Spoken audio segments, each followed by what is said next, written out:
Namaskar. This is Professor Y.K. Gupta. I am a medical pharmacologist and now medical educationist, retired as a dean from All India Institute of Medical Sciences, Delhi, and now president of AIIMS Kalyani. I was president of AIIMS Jammu as well as AIIMS Bhopal. Visit to AMTZ is an experience itself. And AMTZ to me is not only pride of India, but is an example for the globe that how at one setup we can create each and every possible device which is required in medical profession.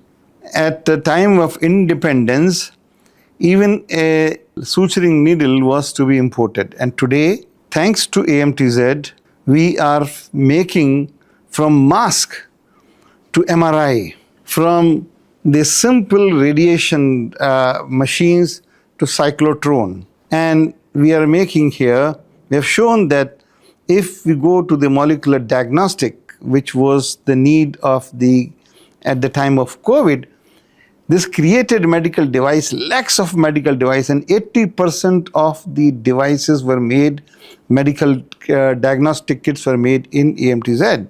This is phenomenal. Every possible disease can be diagnosed by molecular diagnostic machine. The auto-analyzer, which was considered to be an entirely imported thing, is now being made here. And it is a treat to see that. And they have a global university of MedTech University where the students, scientists, educationists from more than 27 countries are coming here to look for innovation. Innovation is the buzzword today.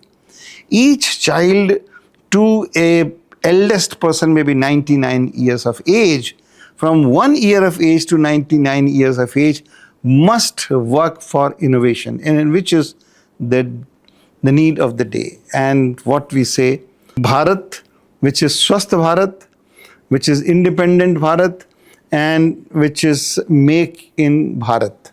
तो वो हमने दिखा दिया to the globe that sooner when the India was 98% dependent on the medical device from import, now not only that we are making our own medical devices of quality at affordable cost, we will be able to supply this to the developed world as well. So lastly, I would say the spirit, the enthusiasm of each and every person working in AMTZ, starting from Jiten Sharma ji, who is CEO and MD, he infused such an enthusiasm to each and every scientist, worker, be it a small, that he is dedicated to this mission-oriented organization. And lastly, I would say that there is also cultural feeling. And I just visited the Gaushala of this place and feel so much solace, so much scenic, that each cow was given so much of pleasure, so much of peace to scientists who visit there. And the surrounding is phenomenally peace-giving. And I wish the AMTZ, every scientist, every worker, a great success in this nation-building effort. Thank you.